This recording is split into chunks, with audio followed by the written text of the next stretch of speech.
Have you ever heard about the 7 wonders of the world? This expression dates back to around the 1st century when the first tourists began to explore Kemet, Greece, and the surrounding areas. The list comprises 7 magnificent structures that supposedly existed in these regions. Among them are the Great Pyramid of Giza, the Colossus of Rhodes, the Lighthouse of Alexandria, the Mausoleum at Halicarnassus, the Temple of Artemis, the statue of Zeus at Olympia, and the Hanging Gardens of Babylon. It is believed that all of these wonders only existed at the same time for a brief 60 years, making it a relatively short period. However, there is still a debate about whether or not some of them even existed, given the lack of concrete proof. Today, what is certain is that the Great Pyramid did exist, as it still stands. It is the only one of these wonders that has endured. What makes it even more impressive is the fact that it is also the oldest among them. That's quite impressive, right? So, all the other wonders have disappeared, to the point that we can even question the existence of some of them. But this video is not about those wonders, it's about these. What if I told you that 2 of Kemet's greatest pyramids are missing and have been for over 2,000 years without leaving the smallest trace of their existence? Pyramids that were larger than the Great Pyramid. Would you believe me? Today, we will delve into one of Kemet's greatest mysteries, the twin lost pyramids of Lake Moeris. But before we start, a quick message from our sponsor. Hey there, YouTube family! Before starting the video, I've got something special to share with you today. If you're a parent, guardian, or educator looking for an awesome way to educate your little ones about the rich history of Africa, then listen up. Our video today is proudly sponsored by My African Icons, a series of children's books dedicated to empower the next generation with stories that'll leave a lasting impact. My African Icons specializes in children's books about African history, culture, and achievements. The books are beautifully illustrated and written in a way that's both entertaining and educational. You'll find tales of great African leaders, innovators, and incredible historical events. These books are perfect for bedtime stories, classroom lessons, or just quality bonding time. And the best part? They're tailored to inspire your kids and boost their self-esteem. So, if you're ready to take your loved ones on an unforgettable journey through the vibrant history of Africa, get your copies of My African Icons and more today. Chapter 1, The Histories. It's the 5th century BCE, and we've got this Greek scholar named Herodotus. Now, this guy wasn't your run-of-the-mill ancient traveler, he was practically the Indiana Jones of his time. By the time he hit 60, he'd covered more ground than your favorite travel vlogger, from the chilly plains of Scythia up north to the dazzling city of Babylon down south. Now, old Herodotus wasn't just racking up passport stamps for the heck of it. Nope, he had a mission. A purpose. That's actually why he became such a great man. Herodotus' purpose was to write what could be considered as the world's first travel guides. The Histories. This wasn't your grandma's bedtime story, it was a game changer, turning the study of history into a legit scholarly pursuit. The West even gave him the title of Father of History. His work, The Histories, wasn't just a glorified vacation scrapbook, it was a deep dive into the nitty-gritty of the ancient world. We're talking epic tales of kings rising and falling, battles that shook the earth, and the lowdown on the flora and fauna he encountered. At one point, Herodotus set sail down the Nile River, and he stumbled upon something wild. Around what is called Lake Moeris, a massive artificial freshwater lake fed by the Nile. Nestled on its shores was a city with a name as wild as the crocs swimming in its waters, Crocodilopolis, the city of crocodiles. Over there, these scaly and magnificent creatures were sacred, worshipped by the locals. But this is not the most interesting part about that location. Herodotus spilled the ancient tea about not one, but 2 colossal pyramids. 2 pyramids that would make the Great Pyramid look like a kid's sandcastle. 2,000 years, and we're still scratching our heads about their existence. Imagine strolling near the city, and out of nowhere, you stumble upon a labyrinth, an absolute marvel, according to the one and only Herodotus. And we're not talking your average wonder here, this guy has actually laid eyes on it. But wait, there's more. The lake itself is no slouch in the wonder department. Herodotus claimed it was entirely man-made. And then right smack in the middle, two pyramids rise above the water's surface, reaching a height of 50 fathoms and extending an identical distance below. And get this, they're not just any pyramids. Crowned with colossal, stone-made figures on thrones, they stand at a whopping 600 feet, towering over the Great Pyramid of Giza by a cool 150 feet. Now, unlike those Giza pyramids with their simple geometric capstones, these wonders are flaunting colossal statues of pharaohs and gods. Imagine being a passing fisherman, glancing up at these stone behemoths glaring down from the lake. It's the kind of sight that would have left countless ancient visitors breathless, just like it did for our guy, Herodotus. We're not dealing with your average tourist trap here, it's a full-blown ancient spectacle. This sounds like it's straight out of a fantasy novel. And guess what? The mystery is just getting started. Keep those eyes peeled for what comes next. Chapter 2, The Ceaseless Footsteps of Time. Now, I'm pretty sure you are wondering, why haven't I never heard of these huge pyramids? If they were real, how come they're not as famous as their smaller counterparts? And why, in the age of Instagram and endless selfies, are there only a handful of ancient drawings to go on? Well, buckle up, because here's the kicker, they're missing. Yep, plain and simple. For centuries, historians and archaeologists have been on a wild goose chase for these elusive twin pyramids. But hey, let's give Herodotus a break, it's been ages since he documented his adventures.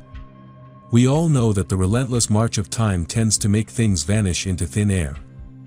Just like many of the 7 wonders of the world we mentioned in the beginning of this video, many of the wonders Herodotus marveled at, witnessed with his own eyes, have either crumbled away or vanished without a trace. It's like trying to find a post on Instagram since they removed the chronological feed. It's gone, man. Keep those questions coming, we're just getting started on this ancient enigma. The chamber, carved from a colossal block of stone with the efforts of 2,000 men over 3 years, now stands as a shapeless mound of rubble, all that remains. This is actually quite common in ancient Egypt. Many projects ended up looking like mound of rubbles. The once praised labyrinth, known to our Herodotus as the Pyramid of Hojera complex, is a mere echo of its past grandeur. Modern archaeologists find it challenging to reconstruct its original appearance, as the walls and rooms have crumbled. Lake Moeris, now called Birket Keren by locals, has undergone significant changes. The River Nile's shifting course and various man-made irrigation projects have reduced the lake to a fraction of its ancient size, transforming its waters from fresh to salty. Today, the region would be almost unrecognizable to Herodotus. Now, let's talk about those 2 pyramids that once rested beneath the lake's surface. Can colossal monuments like them simply vanish without a trace? Remember that according to Herodotus, these pyramids were larger than the largest pyramid, which is the Great Pyramid. So, it is normal to expect to find a trace, right? Pyramids, with their enduring structures, typically weather the ages better than most buildings. Many pyramids have almost disappeared, but there is usually a trace. Like for example the pyramids of Pharaoh Senusret II at El Lahan. So, where did these pyramids disappear to? Well, hold on to your hats guys, but it seems the twin pyramids of Lake Moeris probably weren't a reality. At least, not in the manner Herodotus portrayed them. Despite being a great scholar, and being labeled the father of history, our friend Herodotus also made mistakes. He was a human being, let's not forget that. So, chances are that he made a few mistakes in this case. But things get deeper. This case is more complex than I thought. So make sure to watch the video till the end to discover what truly happened to these majestic structures. Chapter 3, 2000 Years of Lies. In the centuries since Herodotus finished his landmark work, readers found issues, inconsistencies that raised eyebrows. Gradually, the histories were shown to be filled with copious amounts of errors and misinformation, to the point that some critics have called Herodotus the father of lies rather than the father of history. A great example of this phenomenon can be seen in Herodotus's description of the Great Pyramid of Giza. Herodotus writes that the Great Pyramid was 800 feet high. Now, its true height is closer to 500, meaning the Greek almost doubled its height for his book. Over the centuries, many of those who have read Herodotus' work have uncovered issues and inconsistencies that have raised more than a few eyebrows. As time passed, the histories gradually revealed itself to be riddled with numerous errors and misinformation, to the extent that some critics have gone so far as to dub Herodotus as the father of lies rather than the father of history. That's a bit of an exaggeration. He said many pretty accurate things too, as we will see later in this video. A striking example of this inaccuracy phenomenon emerges in Herodotus's depiction of the Great Pyramid of Giza. According to Herodotus, the Great Pyramid stood at a towering height of 800 feet. However, its true height is closer to 500 feet, indicating that the Greek historian nearly doubled its stature within the pages of his book. To me, this is not that crazy. If we put ourselves in the context, I don't think that Herodotus was able to get the perfect mark. This type of mistakes can happen to all of us. Another mistake is that Lake Moeris was not a man-made lake, as Herodotus claims, but was a natural reservoir that was only slightly modified by the Kemites. Once again, it is not a big lie. We can understand how such a mistake can happen. Since it has been modified, it means that those who have only known it after the modifications, like Herodotus, can think that it was entirely artificial. It's understandable. Numerous exaggerations and errors like that can be found into the pages of the histories, a reality that has been thoroughly demonstrated. Yet, I'm more inclined to offer a bit of a defense for Herodotus here. I genuinely don't think that they were intentional. As I said earlier, Herodotus explored Kemet after its golden age. The country was still under the control of indigenous Africans, but most structures and monuments already at least a millennium old, dating back to the Bronze Age collapse. Essentially, he was depicting a post-apocalyptic landscape. Even the people he met were not exactly the ancient Egyptians of old. The country had been invaded multiple times, pillaged, cities had been sacked multiple times. It is obvious that the knowledge of the past had already been affected, even for the natives themselves. Furthermore, Herodotus openly acknowledges his inability to decipher the hieroglyphics, leaving him entirely reliant on his contemporary native guides. If these guides provided certain details about a monument or a pharaoh, he lacked a means to fact-check them. This sheds light on how he could end up with extravagant overestimations and inaccurate information. Chapter 4: The Truth. Before diving into today's topic, I want to share that our latest children's book, The Tales of Imhotep, has just been released. This enchanting book features 5 beautiful tales from around the world, each unraveling ancient wisdom through captivating narratives. It's a celebration of traditional cultures and values, making it perfect for children's education. If you have children or know someone who does, consider getting them a copy. The link is provided in the description below. Now, let's delve into the pyramids of Lake Moeris. Were they real or not? Did they disappear? Were they destroyed? Well, this is where our story becomes really interesting. In reality, archaeologists have unearthed some archaeological remnants of a grand monument on the shores of the desiccated lake. These remnants are today known as the pedestals of Baiamu, situated just a few miles north of the city of Fayum, formerly known as the City of Crocodiles, or Crocodilopolis. Only the bases remain today. They once served as thrones for 2 colossal statues crafted from quartzite stone. By piecing together fragments, it becomes apparent that these statues likely portrayed 2 influential pharaohs seated side by side. Archaeologists contend that these statues probably arose during the reign of Amenemhat III, a formidable conquering pharaoh of Kemet's 12th dynasty, and quite likely the pharaoh depicted in the sculptures. Intriguingly, their descriptions closely align with Herodotus's narrative of the twin pyramids, except for one crucial detail: their size. So, Herodotus did not really lie. The facts were real. But let's dive a bit deeper and uncover this mystery. Experts have proposed a hypothesis that each of the colossi, along with their pedestals, initially reached a towering height of approximately 59 to 60 feet, ranking them among the tallest sculptures erected in Kemet since the Giza Sphinx. In stark contrast, Herodotus's pyramids were purportedly nearing a staggering height of 600 feet, albeit he never laid eyes on their lower halves due to their submersion in the water.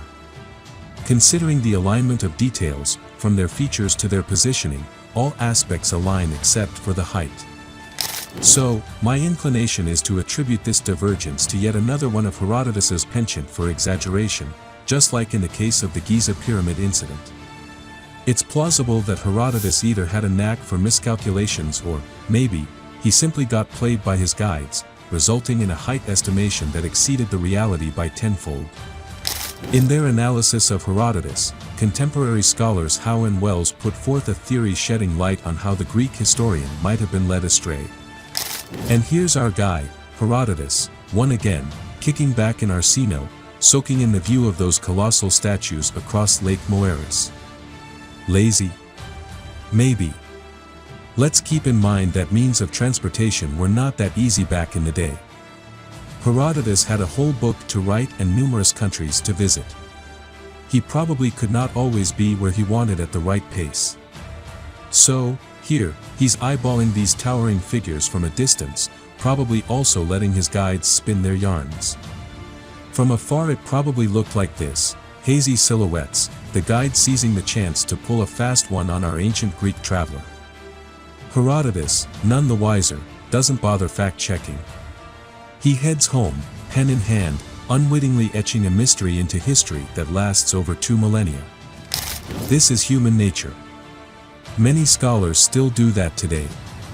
Sometimes we don't take the time to go into details because we are exhausted, or because of other reasons. It happens. It does not necessarily mean that we have bad intentions. We all make mistakes. And it is not like Herodotus invented something that did not exist. His account was based on reality. At least we must acknowledge that fact. In their prime, the structure must have been impressive. Imagine standing there, taking in the sheer size, the detailed carvings, an awe-inspiring spectacle. But hold up, Herodotus, did you have to set the bar so high? The drawings we've got today? Well, they're more like creative interpretations, a nod to Herodotus's vivid storytelling rather than accurate representations. What is certain is that Herodotus built an amazing hype with his narrative. Now I'm pretty sure that you are wondering, since that structure was real and not a fantasy as we once thought, why can't we find it today? Because we can still see the Great Sphinx, the Great Pyramid, the Colossi of Memnon, etc. But most of us have never seen and even heard of it. What happened? Well, this is another crazy story that I am about to tell you now. By the way, don't forget to like, to support the channel. We need your support to spread true history. Okay, here's what happened to the Colossi of Baiamu. Turns out, these giants stood their ground until as recent as the 1240s AD. Imagine that, less than 700 years ago. An Islamic scholar even penned down his encounter with them. But here's where it gets interesting. Those statues met their demise, not due to time's wear and tear as we thought in the beginning of the video, but at the hands of locals from the Islamic period, who had this wild notion that treasures were stashed inside, like some oversized Tootsie Pop. Result? Smash, crash, and crumble, 100 fragments, leaving nothing but shattered dignity, as one account puts it. Quite the wild ride, huh? But the story does not end there. During the 1800s, European archaeologists rolled into town and stumbled upon the remnants of what used to be grand statues. In 1888, the British archaeologist Flinders Petrie collected many of those fragments and sent them back to England. So, now, if you want to see the remnants of that pharaoh, you can spot his oversized nose hanging on the wall in the Egyptian Sculpture Gallery at the Ashmolean Museum in Oxford. So, a tiny discovery birthed a colossal myth that fueled tons of theories and artistic creations. To be honest with you, I prefer Herodotus' story. It made it way more interesting. It would have been great if it was true. More discoveries about ancient Africa are always welcomed. Anyway, this, family, is how two massive pyramids mysteriously vanished from the surface of the globe. I hope you found the video interesting. If you'd like more content like this, please consider liking, sharing, and supporting our channel. Your support is crucial for the channel's growth. Now, on to these pyramids. What's your take on them? Have you heard of them before? And what do you think about Herodotus? Do you think that his mistakes were intentional? And is it enough to completely discredit all of his work? Let me know in the comments section below. Let's have a constructive conversation. I really want to know what you think, especially because we also use Herodotus for other topics related to Kemet. Thanks for watching Mr. Imhotep's channel, and see you in the next video.